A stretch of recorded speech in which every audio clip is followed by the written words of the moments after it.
من الشيطان الرجيم. بسم الله الرحمن الرحيم.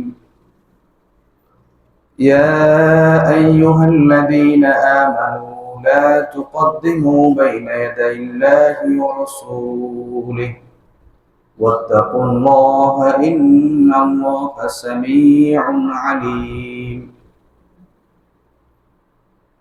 سورة الحجرات. সূরাতুল হুজুরাত মাদানিয়া। কি সূরা? মাদানী সূরা। সূরাতুল হুজুরাত আমরা আজকে থেকে ধারাবাহিকভাবে সূরাতুল হুজুরাত থেকে কি করব? আল্লাহ রাব্বুল আলামিন আমাদের উদ্দেশ্যে সূরাতুল হুজুরাতে কি গিফট দিয়েছেন, আমাদেরকে কি উপহার দিয়েছেন, আমাদের হেদায়েতের জন্য কি পথ নির্দেশিকা আল্লাহ তাআলা দিয়েছেন, এটা আমরা জানার চেষ্টা করব ইনশাআল্লাহ। আল্লাহ তাআলা কোরআন নাজিল করেছেন কেন? হুদাল্লিন নাস, মানব জাতির হেদায়েতের জন্য কোরআন নাজিল করেছেন। মানে কোরআন শিখলে, কোরআন পড়লে আমরা হেদায়েত পাবো। আমরা কি পাবো? হেদায়েত পাবো। এই হেদায়েতটা পাওয়ার জন্য কোরআনটা বুঝে পড়তে হবে। কি করতে হবে? নাকি শুধু তেলাওয়াত করলেই হেদায়েত পাওয়া যাবে? তেলাওয়াত করলে সওয়াব পাওয়া যাবে। কি পাওয়া যাবে? আলিফ লাম মিম 30 সওয়াব পাওয়া যাবে। কত সওয়াব? প্রতি হরফে 10 নেকি। কত নেকি? 10 নেকি। আলিফ লাম মিম এই শব্দটা বলার মাধ্যমে আমরা কয় নেকি পেয়েছি? 30টা নেকি পেয়েছি। কিন্তু হেদায়েত পাওয়ার জন্য অর্থটা বুঝতে হবে। অর্থটা বুঝতে হবে। আল্লাহ তাআলা আমাদেরকে কি বলেছেন এটা আমরা বোঝার চেষ্টা করব।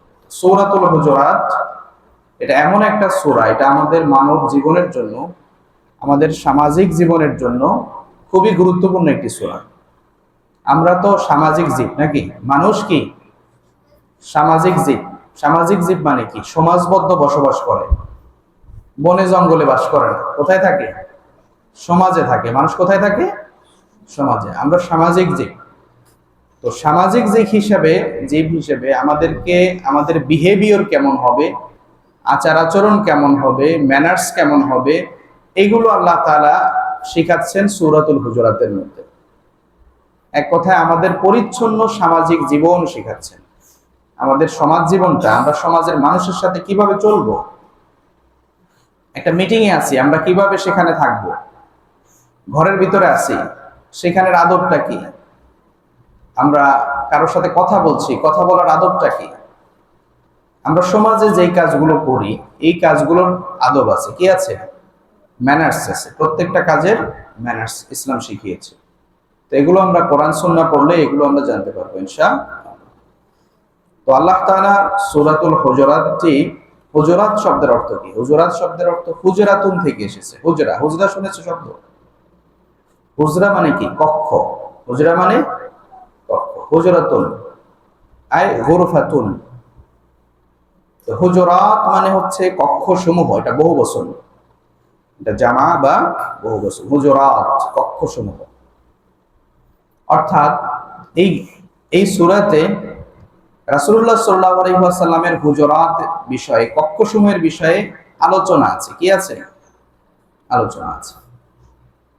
অর্থাৎ একদল বেদুইন রাসূলুল্লাহ সাল্লাল্লাহু আলাইহি ওয়াসাল্লামকে সাথে কথা বলার জন্য, তার অনেকগুলো কক্ষ ছিল। রাসূল সাল্লাল্লাহু আলাইহি ওয়াসাল্লামের তো একাধিক কি ছিল? স্ত্রী ছিল। তো একাধিক স্ত্রীর একাধিক কক্ষ ছিল। তো এগুলো কাছাকাছি, পাশাপাশি, একটু দূরত্বে ছিল।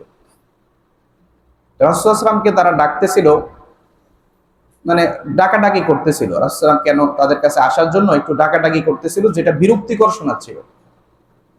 তখন এই বিরক্তিটাকে আল্লাহ তাআলা, মানে যেন মানুষ মুসলমানের রাসূলকে ডাকার ক্ষেত্রে আদবটা প্রকাশ করে, সুন্দরভাবে ডাকে, এটার জন্য এই সূরাতে কিছু আয়াত নাযিল করেছেন। তো এই হুজুরার ঘটনাটা নিয়ে সূরাতুল হুজুরাত কি নাযিল হয়েছে। তাহলে হুজরাতুন মানে কি? কক্ষ সমূহ। কক্ষ সমূহ আই গুরফাতুন। গুরফাতুন মানে কি? কক্ষ। হুজরাতুন মানেও কক্ষ। তো আল্লাহ তাআলা কি বলছেন? ইয়া আইয়ুহাল্লাযীনা আমানু, হে ঈমানদারগণ। কি বলছেন? হে ঈমানদারগণ। আল্লাহ তাআলা পবিত্র কোরআনে যেখানে যেখানে ইয়া আইয়ুহাল্লাযীনা আমানু বলছেন, ঈমানদারদেরকে দিকে লক্ষ্য করে বলছেন, এর উদ্দেশ্য হচ্ছে এই জায়গায় কোনো বিধান আসতেছে, কি আসতেছে, কোনো হুকুম, কোনো নিয়ম, কোনো রুলস আল্লাহ তাআলা মুসলমানদের জন্য দিচ্ছেন। পবিত্র কোরআনে এরকম কোথাও আছে ইয়া আইয়ুহান নাস, কোথাও আছে কি ইয়া আইয়ুহান নাস, পড়ছো না? ইয়া আইয়ুহান নাস ইত্তাকু রাব্বাকুমুল্লাযী খালাকাকুম।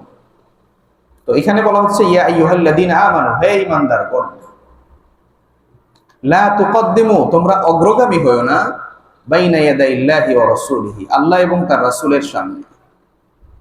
আল্লাহ এবং তার রাসূলকে পাশ কাটিয়ে চলে যেও না,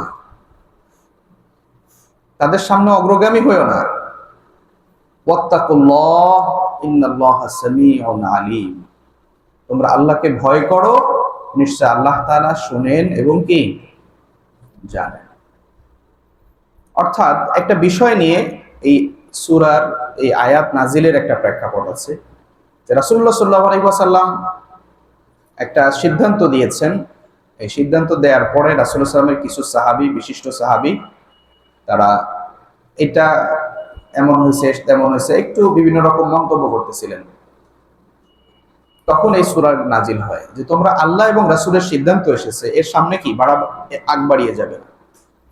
এইটার ব্যাখ্যা অন্য একটা সূরাতে আল্লাহ তাআলা বলছেন এইভাবে, মা কানা লিমুমিনিন ওয়ালা মুমিনাতিন ইযা কাদাল্লাহু ওয়া রাসূলুহু আমরান আইয়াকুনু লাহুমুল খিয়ারাতু মিন আমরিহিম, যে কোনো মুমিন নারী পুরুষের এই ইখতিয়ার নাই যেখানে আল্লাহ এবং তার রাসূলের সিদ্ধান্ত এসে যায় সেখানে নিজেদের কোনো ইচ্ছা প্রকাশ করবে, মানে আল্লাহ রাসূলের সিদ্ধান্তের বাইরে গিয়ে মুমিন নারী পুরুষের কি নাই কোনো সিদ্ধান্ত দেওয়ার সুযোগ নেই। রাসূলের সিদ্ধান্তকে উপেক্ষা করবে না। এখন রাসূল তো আমাদের সামনে নাই, এই আয়াত থেকে আমাদের শিক্ষা কি? এই আয়াত থেকে শিক্ষা হলো আমাদের কাছে কোরআন আছে, রাসূল নাই, বা আল্লাহর ওহী সরাসরি আমাদের কাছে আসছে না, কিন্তু আল্লাহ তাআলার ওহী আল কোরআন কিতাব আমাদের কাছে আছে, আছে না? রাসূলের কথা আমাদের কাছে আছে না? আছে। সেটা কি? হাদিস। রাসূলের কথা হাদিস আমাদের কাছে আছে, আল্লাহর কথা কোরআন আমাদের কাছে আছে। কোরআন এবং হাদিস দুইটাই মূলত কার কথা? দুইটাই ওয়াহী, আল্লাহর পক্ষ থেকে ওয়াহী। কোনটাই রাসূল নিজের মন থেকে বলছেন, মন আমরা যেরকম মনে যা চাই বলি, আল্লাহ এবং তার রাসূল, আল্লাহ রাসূল কি এরকম বলেন? এটা কোরআনেই আল্লাহ তাআলা বলেছেন, ওমা ইয়ানতিকু আনিল হাওয়া ইন হুয়া ইল্লা ওয়াহয়ুন ইউহা, যে রাসূল তিনি মনের প্রবৃত্তি বা মনের খেয়াল খুশি মতো কথা বলেন না, তিনি যেটা বলেন সেটা ওয়াহী। সেটা কি? ওয়াহী। এইজন্য হাদিস, কোরআন হচ্ছে ওয়াহী মাতলু। কোরআন হচ্ছে কি? ওহী দুই প্রকার। ওহী কয় প্রকার? দুই প্রকার। একটা হচ্ছে ওয়াহী মাতলু, আর দুই নাম্বার ওয়াহী করেছেন। তাহলে আমরা এখান থেকে দুটো জিনিস শিখলাম, যে কোরআন এটা ওয়াহী, হাদিসও কি ওয়াহী। কোরআন কি? ওহী মাতলু, যেটা নামাজে তেলাওয়াত করা হয়, আর হাদিস হচ্ছে ওয়াহী গায়রে মাতলু, যেটা নামাজে তেলাওয়াত করা হয় না। বুঝতে পারছো কিনা? তো আল্লাহ তাআলার বাণী কোরআন এবং হাদিস আমাদের কাছে আছে, তার মানে কোরআন হাদিসের বাণী যখন আমরা শুনবো তখন আমরা নিজেরা কেউ বাড়াবাড়ি করব, কোরআন হাদিসের উপর দিয়ে আমরা কোন রকম খবরদারি করব না। এটা যারা করে তারা মুত্তাকি নয়। তারা কি নয়? মুত্তাকি নয়। যে আল্লাহ তাআলা বলেছেন ওয়াত্তাকুল্লাহ, এই ক্ষেত্রে তোমরা কি অবশ্যই তাকওয়া অবলম্বন করবে, আল্লাহকে ভয় করবে, তোমরা যেখানেই থাকো না কেন। আল্লাহ তাআলা ইন্নাল্লাহা খাবীরুম বিমা তা'মালুন, আল্লাহ তাআলা তোমাদের সকল বিষয় সম্পর্কে কি জানেন। আল্লাহ খাবীর, আল্লাহ তাআলা কি খাবীর। এরপরে আল্লাহ তাআলা বলছেন ইন্নাল্লাহা সামিউন আলীম। আল্লাহ তাআলা এখানে দেখো খুব গুরুত্বপূর্ণ দুটা শব্দ ব্যবহার, মানে নিজের সিফাত ব্যবহার করেছেন। সামিয়া, মানে তোমরা যে আল্লাহ এবং রাসূলের বাড়াবাড়ি করতে গিয়ে যে কথাগুলো বলতেছো, যেখানেই বলো না কেন আল্লাহ সামি, আল্লাহ শুনেন, আল্লাহ সব শুনেন। সামি এটা এমন একটা শব্দ, একটা হলো আরবি শব্দ সামিউন, সামিয়া ইয়াসমাউ থেকে, সামিউন মানে শোনা। এই যে আমি বলছি তোমরা শুনতেছো, এটা হলো সামিয়া। সামিয়া তোমরা শ্রবণকারী। কিন্তু আল্লাহর ক্ষেত্রে বলছেন আল্লাহ সামিয়া, মানে আল্লাহ এখানে তোমরা যেখানেই যে অবস্থায় থাকো না কেন তোমাদের প্রত্যেকটা কথাই আল্লাহ তাআলা কি করেন? শুনেন। মা ইয়ালফিজু মিন কাউলিন ইল্লা লাদাইহি রাকিবুন আতীদ। আল্লাহ তাআলা বলছেন মানুষের মুখ দিয়ে কোনো কথা বের হয় যেটার সংরক্ষণকারী নেই। অর্থাৎ মানুষের প্রত্যেকটা কথা রেকর্ড হচ্ছে। কি হচ্ছে?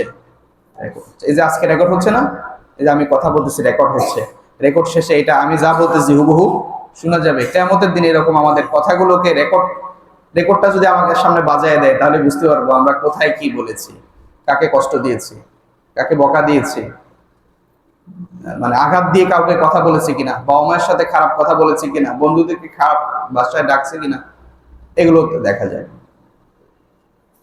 তো আল্লাহ তাআলা সামি, এরপরে কি ইন্নাল্লাহ আলিম, আল্লাহ তাআলা আলিম, আলেম না।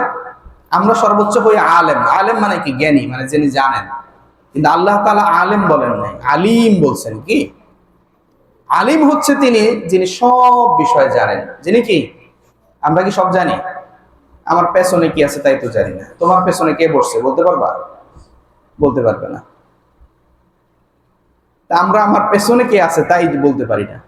কিন্তু আল্লাহ তাআলা আমাদের পূর্বে কি আছে, ভবিষ্যতে কি হবে, বর্তমানে কি হচ্ছে, সব কিছু আল্লাহ জানেন। এই জন্য আল্লাহ তাআলা আলিম।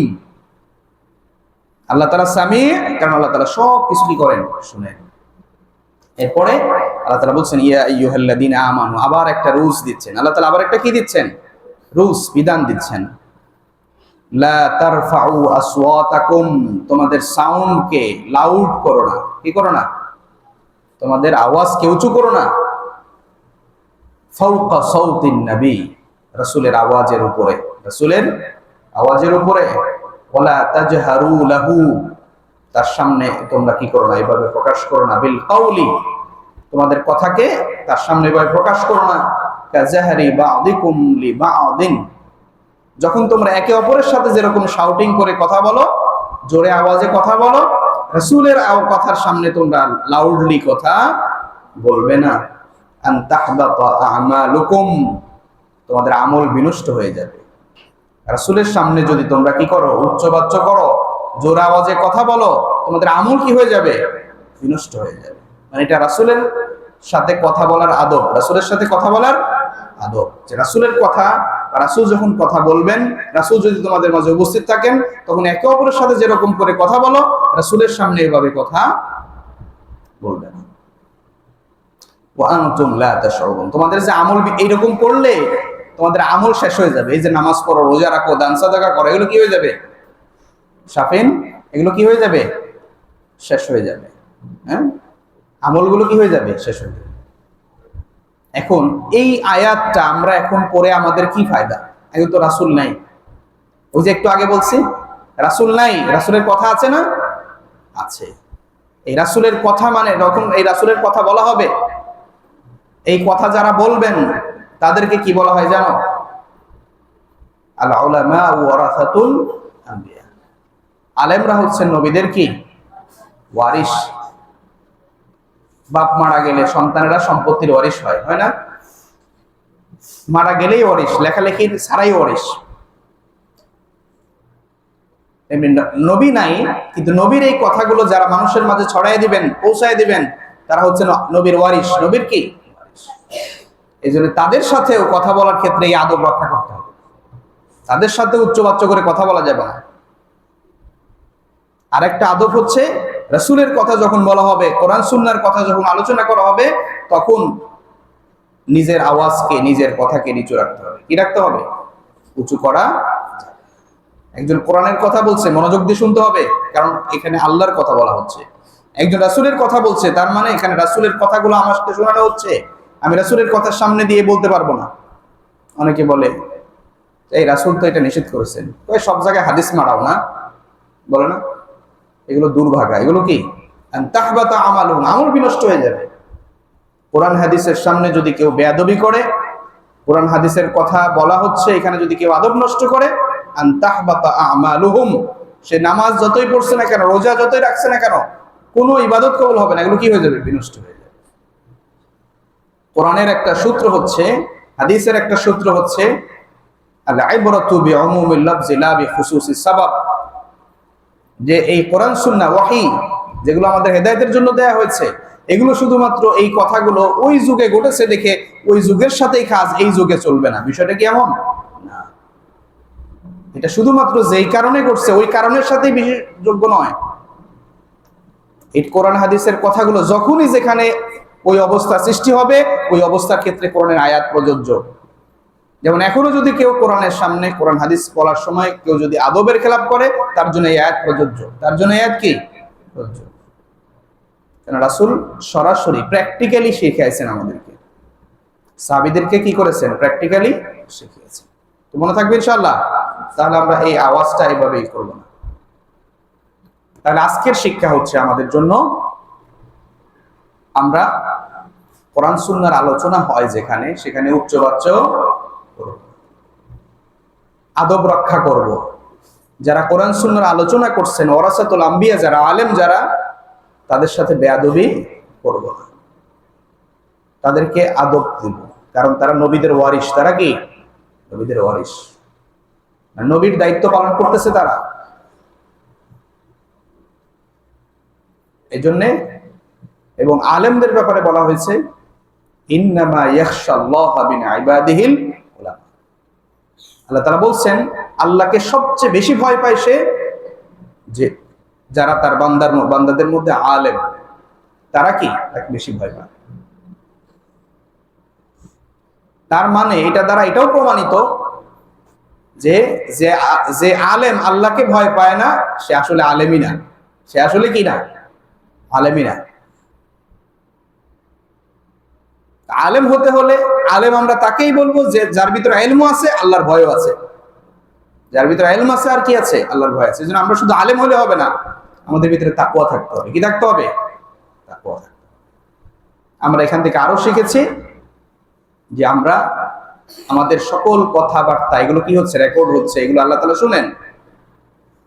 আমরা এটাও জেনেছি আজকের আয়াত থেকে যে আল্লাহ তাআলা আমাদের সকল অ্যাক্টিভিটিস কি সম্পর্কে খবর রাখেন, আলিম। আল্লাহ কি আলিম। এই জন্য চলাফেরা উঠা বসা কথাবার্তার ক্ষেত্রে আমরা খুবই কি থাকবো সতর্ক থাকবো। আল্লাহ তাআলা কবুল করুন, আমিন। আসসালামু আলাইকুম ওয়া রাহমাতুল্লাহি ওয়া বারাকাতুহু।